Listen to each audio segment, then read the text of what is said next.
চলে এলাম আর একটা ব্লগ নিয়ে। ওই দিন আমরা গিয়েছিলাম একটি বিয়ের বৌভাত খেতে। মিহি জ্বালাবে ভেবেছিলাম, বাট একদমই জ্বালাইনি। খুবই টায়ার্ড ছিলাম, অফিস থেকে এসে ওভাবেই গিয়েছি। দিদি আমাকে বলছিল, সুমিত্রা দিদি, যে দিদি একটা ভালো ড্রেস পরে।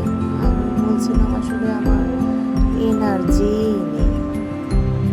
আমরা যখন যাই বউ তখনও আসেনি। এদিকে মিঠাই তো জেদ করছিল যে ও এখানে ছবি তুলবে। আমি ওকে ছবি তুলে দিয়েছিলাম কিছু, আর তারপর আর ভিডিও করা হয়নি।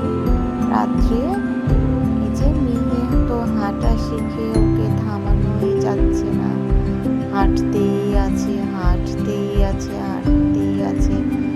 পরে আমি এই হাঁটার কিছু ক্লিপস নিয়ে হোয়াটসঅ্যাপে একটা স্ট্যাটাস দিয়েছিলাম গান সেট করে।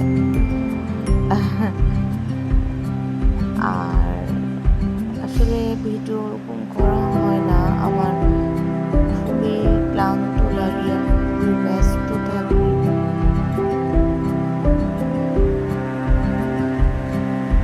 জুতা দেখলেই উনি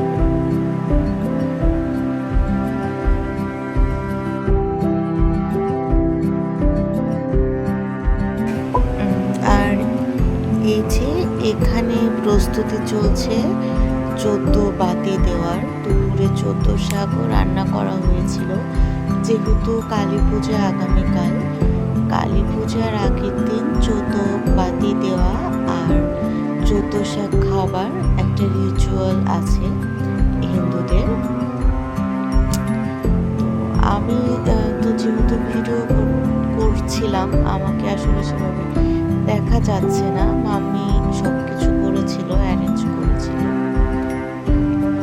আর এই যে এখন আমরা আমাদের নিচের ঠাকুর ঘরে যাচ্ছে মাম্মি, ওখানে দিতে হবে বাতি, এরপর উঠানে দিবে, দিঘিতে দিবে, উপরে যেখানে ঠাকুর বসানো সেখানে দিবে। আর মাম্মির সাথে সাথে তো মিঠাইও যাচ্ছিল। এই যে টায়ার্ড।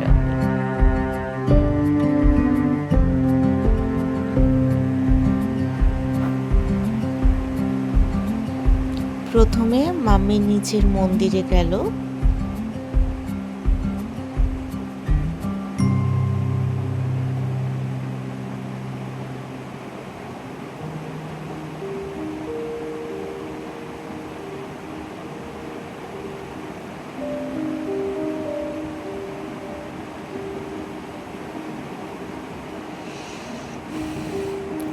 মিহি তো কথা মনির কোলে উঠে গেল।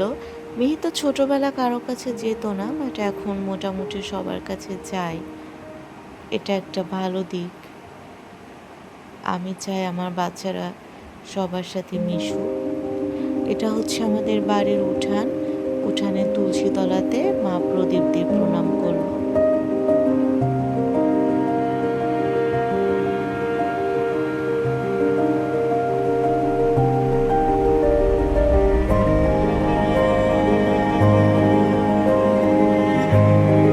এবার মাম্মি যাচ্ছে ঘাটের পাড়ে।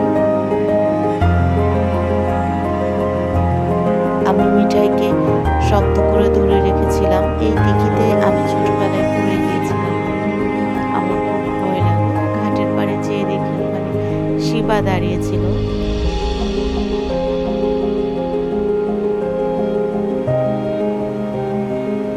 এই যে মিঠাই নিচে যাবে আর আমি ওকে ঝুর করে ধরে রেখেছি।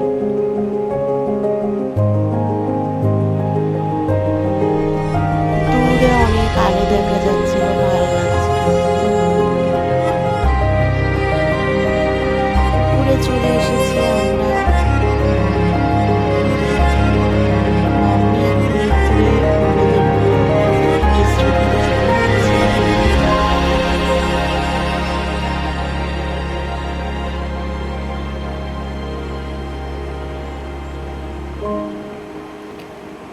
আজকে কেন জানি আমার ডান পায়ে খুব ব্যথা হচ্ছে।